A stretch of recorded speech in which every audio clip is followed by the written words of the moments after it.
Hey guys, Grylls here, and this is my above and beyond story. The whole concept of this was to talk about a big expedition that has shaped my life. And even though it's kind of tempting to, pick one and maybe pick one that's, went really well and was a big sort of shaper of my career, of my life, in a way, I feel it's kind of better to talk about some of the ones that haven't always gone so well, or some of the failures, because I think in life we learn so much more from the things that don't go as planned. And as they say, adventure happens when it all starts to go wrong. So what I did, I went into my kit room, just grabbed a few old things off the shelves. I wanted to go for the things that weren't easy to find. I dug a little bit deeper to find some of the items from random trips and from trips that definitely shaped my life, but it's the unseen things I wanted to find. And the first thing I found was this. Okay, it's one of my old waterproofed maps from when I first did SAS selection for 21 SAS. And along with it was the first ever brochure that I read. And it was this black little brochure. Nobody would have seen this, but it just simply says, have you got what it takes? And I obviously always kept this brochure, stuck it away. But I look at a map like this and I realized just how much of my life at that time was taken up with basic map reading. Next to it I found my old compass here. And for those soldiers trying selection, good navigation is so key. And I saw this and I thought, gosh, I haven't opened this map for 20 odd years. It's a map of the Brecon Beacons where a lot of, all of selection, early stages of selection take place. And how important navigation was, because if you get lost, you burn up time. And if you burn up time, you fail. But the first time I tried selection, I got about halfway through, I think just over halfway through, and I made a navigation error and I got lost and I was exhausted and I was too slow and failed the first time. And I'll never forget going and I opened up this map and I could see this little block of wood there, this little woodland shape there. And I remember that's where we ended this march. And I remember sitting in that woodland with my best buddy who started selection with me, and how I was so disheartened. I was in tears. I was just quietly in tears in my sleep bag thinking, I've given so much for this and so far over many months and now I've come up short. And Trucker, who was my best buddy at the time, he went on and then he actually failed 5 days later, and both of us were like distraught, but we both got invited back. We both started right from the beginning again. And instead of being the nervous ones who didn't really, always on the back foot, suddenly second time round we had a confidence that we could do this. We just had to do the little stuff well. We had to be absolutely on point with our navigation. We had to be even more determined, even more focused, take it even more seriously. And actually out of the 120 that started, 4 of us eventually passed, and Trucker was with me there on that second time round. And he's still a best buddy to me to this day. And finding this map and this compass and that forestry block and that old brochure saying, have you got what it takes, is a great reminder that you've got to go for things in life. You've got to be ambitious. You've got to set your targets high. And that dreams are special, and that we are going to have to fail often to achieve our dreams. And I had to fail here, and it felt like the end of the world when I failed first time. But I look back now and I'm so grateful for that, because it gave me even more fire to go for it. And it gave a humility at the start of my soldiering career that we're not all, unconquerable. We're not all kind of, strong as sometimes we might believe, and that we need each other. And I really needed Trucker, that great friendship of that best buddy that I went through selection with. And I would look back on my short time I did with the military with 21 SAS, and above all, I'm grateful for the friendships. Yes, we learned amazing skills and got incredible training, but I think the friendships and a quiet belief inside that we can do it, that I can do this, I can look after myself, I can navigate across these huge mountains, often in horrific winter condition, you know. But how do you start big dreams? You just begin and you commit to them, and you focus on doing the little things well, and you do it repeatedly, and you never give up. And so I look at these things, and it's a trip down memory lane, I suppose, for me, but a reminder of the things that last, which are the skills, which are the attitude, and which are the friendships. So that's the first thing, so maths from selection. The second thing I wanted to show you, I had to dig really deep for this, and this was from our Everest expedition, and a lot happened on the 3 months we were on Mount Everest. You know, we actually had 4 people lose their lives on that peak. I had a lot of close shaves on that mountain. I almost got hit by avalanches. I fell down big crevasses. We had a whole series of stuff, disasters happened high up. But the end result was that, you know, 2 of us from our team of 4 did stand on the summit of that mountain, and I became one of the youngest climbers in the world at the time to have done that. And I look back and I think in many ways I left that mountain with less confidence actually than I went. I think I went thinking, oh, come on, I can do this. All I've got to do is be determined to keep going, and it's going to work out. And even though that is a big part of life, the other part is that you start tackling big mountains and stuff happens, and there's that objective danger where it doesn't matter how big or brave or determined you are, you know, you're in a hostile environment, and sometimes you just be in the wrong place at the wrong time.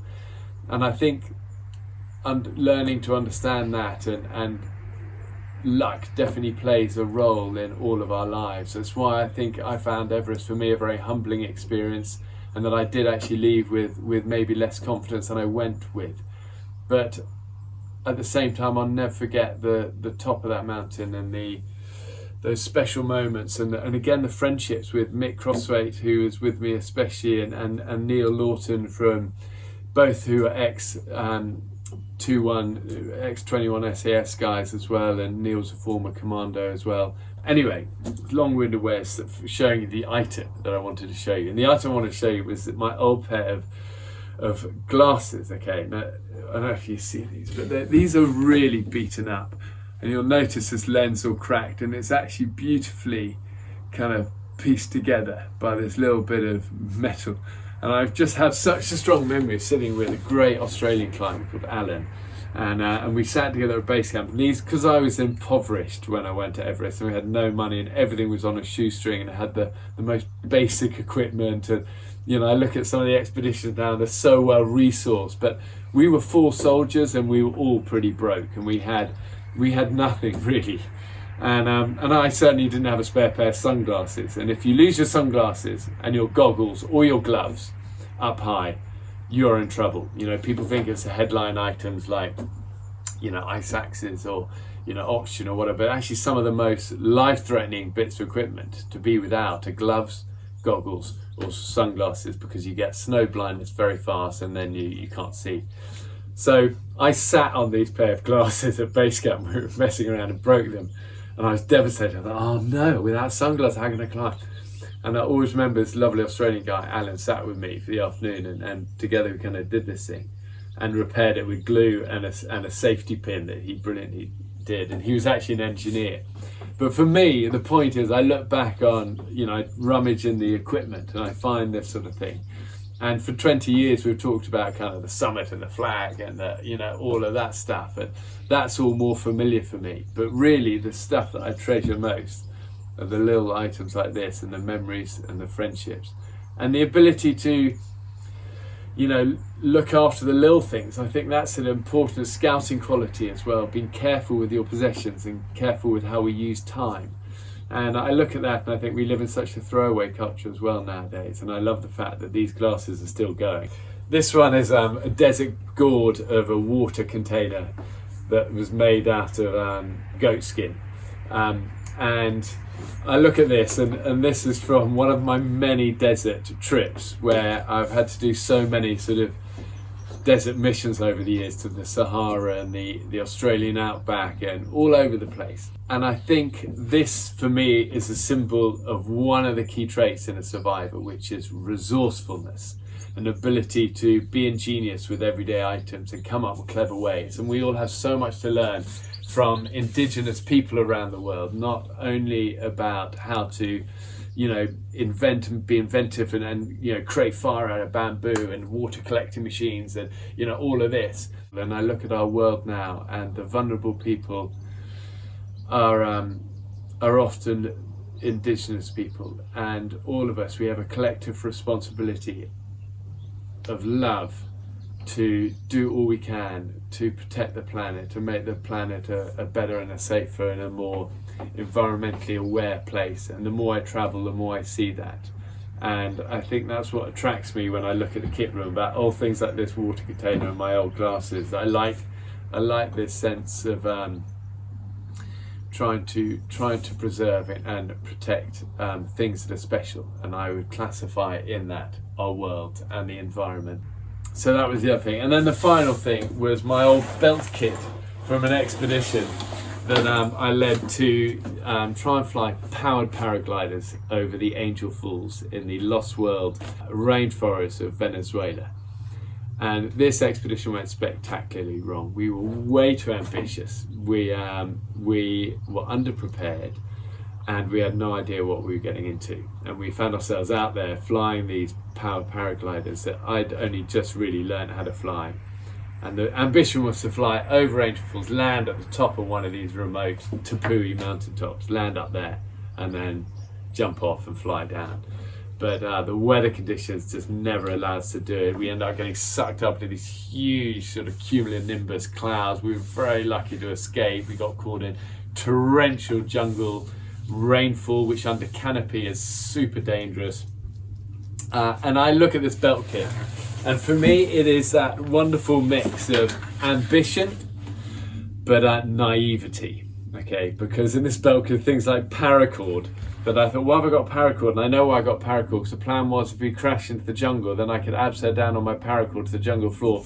But it wasn't until a few years later I realized the braking strain of paracord is about 60 kg, so that wasn't going to work. There's some mini flares in here. This was really the sum of all of our safety kit. If we crashed into the jungle under our powered paragliders, which was becoming more and more likely as we started testing these things and trying to get close to the Angel Falls, firing off a mini flare was the best we were going to do. I look at how we prepare nowadays when we go on expeditions, whether it's for running wild or separate expeditions. We plan so much. We have really good satellite communications. We have anti-venom for snakes. We work together. We get the right kit. We research it. As the scouts say, it's all about being prepared. But in our early days, the truth is we were ill-prepared, unprepared, over-ambitious, and full of naivety. But there is also a magic to that. I think it's better to be over-ambitious and to learn and get smarter as the years go on than not to have the ambition. And I always think my experience now, having come through so many of these expeditions and through so many of these failures, my experience now I always think it's the sum of all of my near misses and many failures. But through it all, it's made me, I suppose it's gained me great experience about adventure and about survival and about the things that really matter. So I suppose I look at all of this and at what does really matter. Friendships matter, ambition matters, taking risks matter, being smart matter, having good judgment matters, being respectful and careful of our environment matters, having determination is everything. Trying to be courageous in the big moments, which is often facing fears. Courage is quiet courage, facing fears, moving towards the difficult stuff, choosing our attitude every day, whether we're in a desert, whether we're crashing into a jungle, whether we're up Everest with broken glasses, or setting out on trying to do special forces selection or fly power paragliders over mountains. Having the humility to know when to back away and when to go again. Having the wisdom and the knowledge that we need each other. The more I live, the more I realize how much we really need each other, and that's rooted in an awareness that we're not invincible ourselves. We need each other. Together we're stronger. And show vulnerability. I think that's another lesson I've really learned as I've got older, is that it's okay to have chinks and to have struggles and to have doubts and things we aren't always brilliant at, and it's okay. The vulnerability creates bonds, and that's probably a good place to end. But here we go. This is my Land Rover above and beyond story.